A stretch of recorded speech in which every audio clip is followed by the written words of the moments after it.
Joining us now in our Disruptor segment, running for U.S. Senate, trying to get the Republican nomination to go up against Jones in Alabama, probably the most vulnerable U.S. Senator up for re-election. Former coach, Ole Miss Rebels.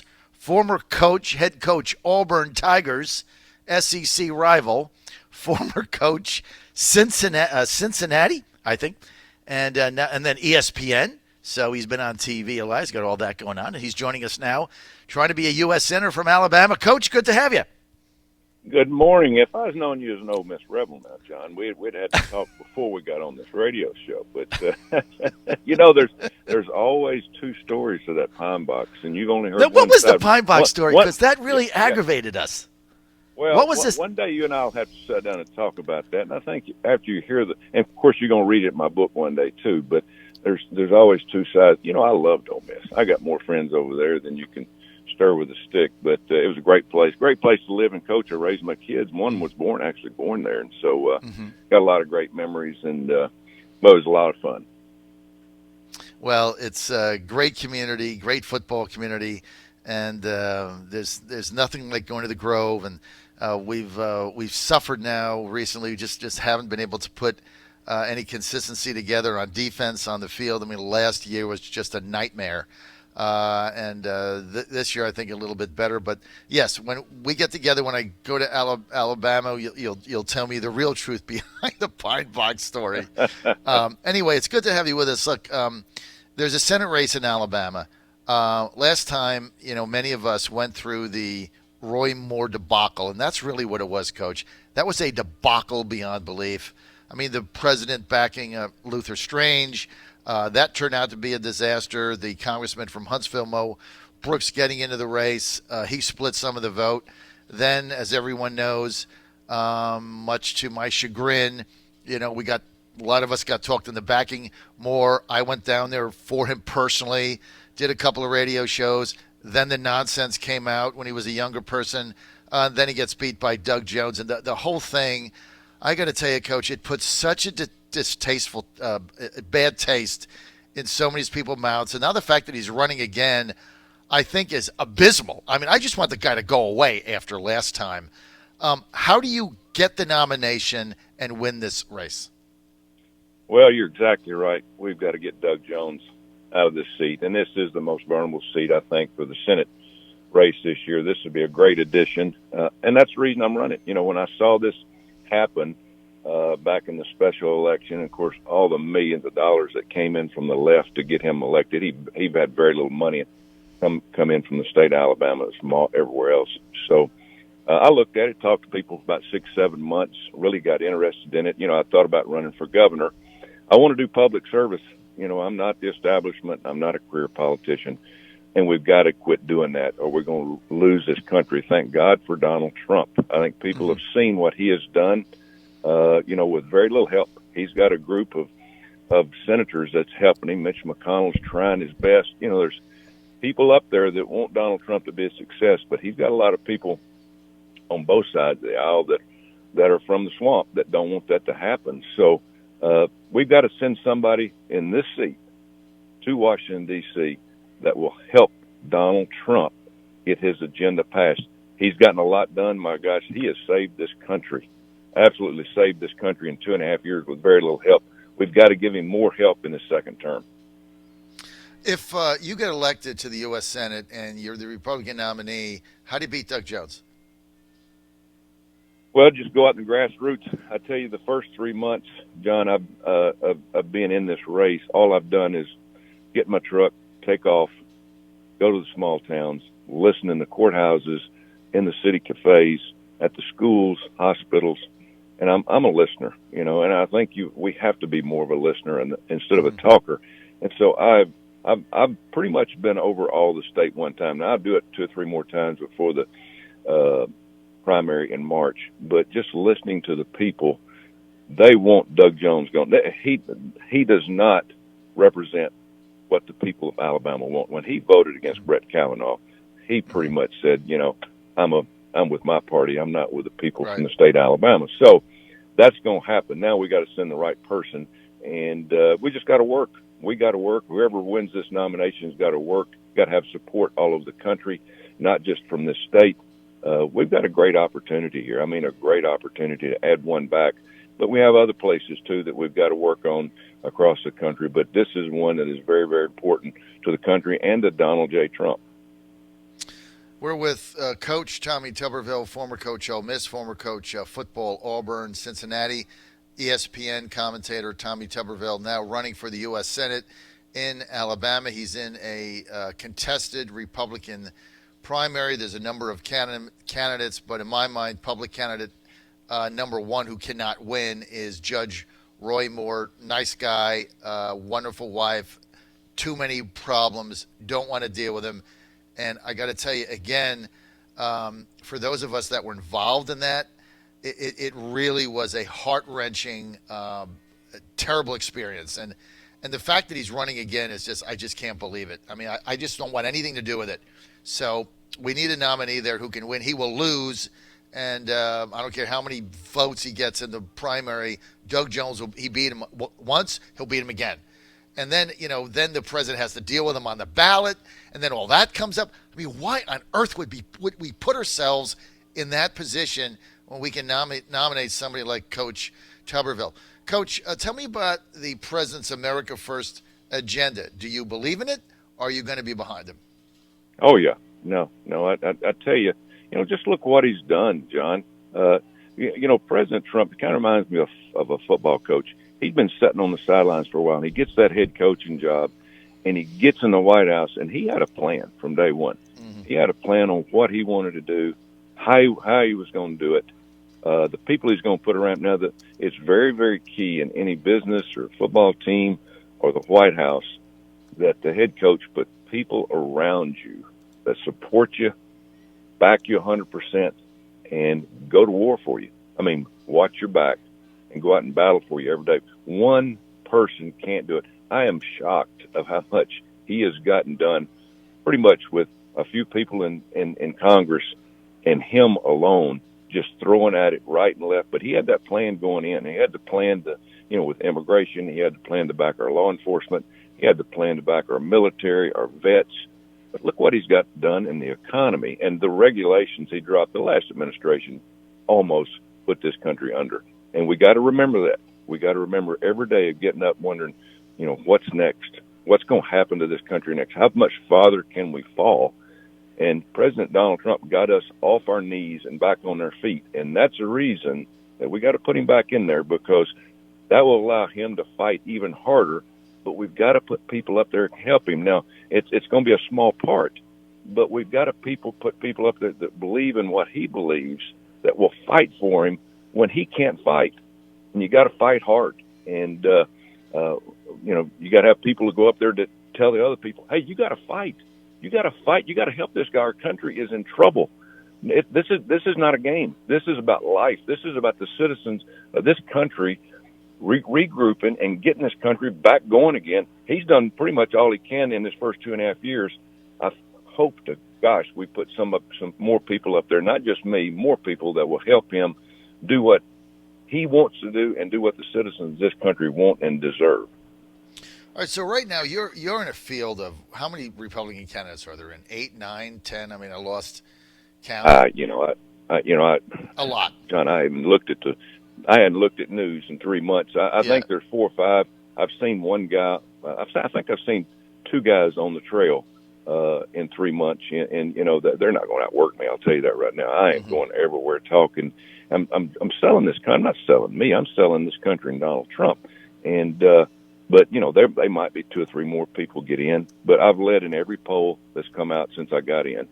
That tells you something about what people are thinking about this country, outsiders. And we're sick. I know I am. I'm sick of people going up there. Our founding fathers did not intend for people to make a career out of this. That's the reason the founding fathers didn't put term limits in the Constitution. They said, that nobody in their right mind would want to go do this for a career. So, let's put 2 terms on the president, and everybody else go up for a couple of terms, then go home, go back to your job. But people have made careers out of this, and they've absolutely almost sunk us. I mean, the pandering for votes, not voting to help this country, just worried about, can I get reelected? Enough is enough of this mess. I mean, let's go up there and get something done and then go home. But we got to help this president because we're still on that tipping point. I mean, we're on the fence, and he's got us on top of the fence. We can fall either way. So let's take advantage and fall forward and make this country stronger and stronger every day. Well, you're the front runner right now for the nomination, and looking at all the polls, which we did before you came on. Of course, it's a crowded field. You never know what's going to happen. I guess the wild card here is if former Attorney General Jeff Sessions gets in the race. That's going to shake things up. It's very early, so we'll still see what happens. But let me ask you a question that's a little close to home. My son, my oldest son Jack, went to Ole Miss, and he's now he's a high school teacher in Clarksdale, Mississippi. You know where it is in the Delta. Oh yeah, coaches, been there many times. Coaches English there. He just went there. He taught college at Ole Miss and wanted to really make a difference in underprivileged communities. So he went and took a job, part of the Ole Miss placement program, and he's teaching high school at Clarksdale, and also he is the football strength coach as well in assistant Awesome. basketball. Yeah, Awesome. so he's but in Mississippi, just the other day, ICE had a raid, 660 people arrested working here illegally. The employer's not e-verifying them. And, of course, outrage amongst some of the left on people saying because kids came home from school, there was nobody there was nobody to pick them up. And social services apparently did the best they could in order to be sure all the kids were safe. But that has been met with just universal outrage of the left. That's very close to home. You live there. You coach there. You're in an adjacent state. What did you think of that, Coach? John, we need workers. We need workers. Our education system has failed us, and I've been in it 40 years. I've seen our education system. We got a lot of kids going to college that don't need to go to college. They need to learn a trade and go work and make lots of money and live the American dream. But our education system and a lot of things have failed us in this country because we just kicked the can down the road. In Alabama, we need workers. I talk to people all the time. Small business, large business, corporation, they need more workers, but they got to be trained. We got to have a border. I've been down there a dozen times. I coached in Texas. We've got to have a border. We got to know who's here. We want them to come in. We're all immigrants. We want them to come in the right way, give them an opportunity for a path to citizenship. But, we can't have people here that we don't know who they are and why they're here, because a lot of people want to work that come here. A lot of people don't want to do harm to us. That's the problem we got. If everybody came here, for the right intentions to go by our Constitution, go by our laws, be Americans, to earn that dream, man, we'd be all for it. But that's not the case. The case is a lot of them come here for the right reasons, but some come from the wrong. Now, I will tell you this. In the state of Alabama, I've been several places. Superintendents look at me and I say, Coach, we got problems. Or we got problems in our education system, but we're having kids dropped off at our front doors, kids from Mexico, South America, and they tell us, you got to educate them. And we feel bad for them. They're 5 to 16 years old, but they have never been to school. They don't know English. We're mixing them in with our students. After a few weeks, we're finding out how many times they've been molested, sold, beat. It is a travesty of what the Democratic Party has done to these great people coming that want to live here. But they've come for the wrong reasons, and we haven't taken care of them. They won't even give money to help President Trump take care of them when they come across the border illegally. Mm-hmm. We are doing exactly opposite what we need to be doing. Again, we need workers, but the Democrats won't vote. They could care less about people. I'm sick of listening to them. They're a bunch of clowns. So if you were in the U.S. Senate, how would you look at solving this crisis? I mean, you look at, 600 people arrested in Mississippi working at the chicken produce farms. Obviously, the companies didn't follow the rules. I mean, we have e-verify laws, and the companies are looking for cheap labor, right? They can pay them less money, so they just go and hire them. But here's the problem. I mean, your heart breaks, Coach, when you see. When you hear the stories that a kid, nobody's there, mom's not there to pick him up from school, and they're crying and they're afraid. Everybody's heart goes out to that. But on the other hand, they came here illegally, and the parents willingly came here illegally, and they were working illegally, and everything they do is illegal. And then they can't understand when this happens. And then, like you say, I mean, here's the reality. I'm a tax-paying guy, and I'm working too, and I'm trying to send my son to school, and then 30% of the class doesn't speak English, and so you have to teach to the lowest denominator there. I mean, it's just everybody hates saying this stuff, but then you go to the hospital, that's overrun. You go to the school, that's overrun, and there's not enough resources in some of these towns in Mississippi. Coach, you've been there. They don't have any money because they don't get the property taxes, so they don't have the money to do this. And so it's like, I've been here forever. I'm working my tail off, and I can't even send my son to a decent public school because now it's overcrowded. How do you solve this? John, we're broke. Let's start there. This country's broke. We maxed our credit cards out. Our politicians have kicked the can down the road. We hadn't made any plan. Our mental health system, you talk about this gun, we don't have a gun problem. We got a people problem. We hadn't taken care of the people coming back from wars, or mentally ill, or drug addiction. I mean, there's no plan in this country for mental health. How in the world is it supposed to take care of itself by itself? Our politicians don't do anything because they want to get reelected. That's the reason I'm running. I don't need this job. I'm doing this for the American people and the people of Alabama. It's ridiculous what we've done to mental health. We have got to put a border wall up. We've got to know who's here. We can't do anything to help the Mexican people or the people coming from other countries that want to come to the greatest country on the face of the earth. We can't help them because we're broke. So we got to limit who comes in here. We got to take care of our people first. Right. Taxpayers deserve mental health. They deserve help with drugs. Our drugs are overrunning this country. I mean, it's twice as bad as what people hear. It is out of control, and we have no plan for it. We have if this was a business, we'd be broke, destroyed, and we'd be Venezuela.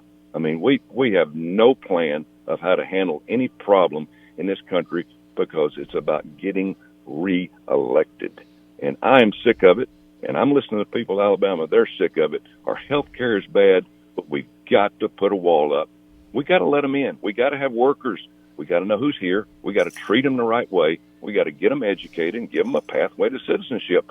But quit this crap about giving people an opportunity to come here because they want votes, and that's exactly what the Democrats want. And they're running the clock out on President Trump. They're playing four-corner stall basketball. Run the clock out on this guy. Let's get another establishment person in there, and we can go back to business and keep making millions of dollars on the side. And I got people one of more. America, we're sick of it. People in America are sick of this, John, and they're going to make changes, and there are going to be a lot of outsiders voted in this next time. Well, you're an outsider, which leads me to my next question, Coach. Well, we only have a minute, but you've been a football coach. You've been on ESPN. You have a different career. You were in the school system. You were a school teacher. You were in high school. And now you got to go out and spend every waking moment raising money, going on the phone and asking people for money. Has that been a tough transition to make? This is the stupidest thing I've ever seen, how this country elects its officials. It should be on what you've done, what you know. Go out and sell your plan, but it's not about that. It's about taking money from people. It's about taking money from lobbyists. Doug Jones took millions and millions of dollars when he got elected from other states, not from the state of Alabama. I'm raising money, but I'm raising money here in the state because my lobbyists are the people from Alabama. It ain't somebody in Washington, D.C., and I'm here to represent the people of Alabama, and I'm not here to represent somebody from California or New York. I'm here to take care of these people, and because that's what it's supposed to be about. But this deal about going and raising money, millions of dollars, spending $22 million for a $170,000 job. I'm not even taking a paycheck. I don't want the money. I'm going to donate it to somebody. And that's what other people should be doing. And if we just didn't pay people to go up there, I promise you they wouldn't be running again. They'd come home and get a job. I've had a job for 40 years. I don't need one. We're out of time. Tommy Tuberville running for U.S. Senate from Alabama. You want more information? Great segment, by the way, Coach. I enjoyed it. I've now gotten over your pine box comment. Tommy, well, give me a call in a few months. We'll talk about the election because I'm doing nothing but driving around, John. I'm going to get down there. Do me a favor. Stay on the line and give your contact information to Kiara. You're selling your Okay, so that I have it. So when I get down there, you can come on my show live. I'll be there in a couple months. And meantime, go great. to Tommy for Senate, FOR, TommyForSenate.com. He's a front runner. And I think if you just heard him, you got to be excited about his campaign. He's an outsider. And boy, I would love to see him go up against Doug Jones. Man, that I would pay to see those debates. Coach, thanks for being with us.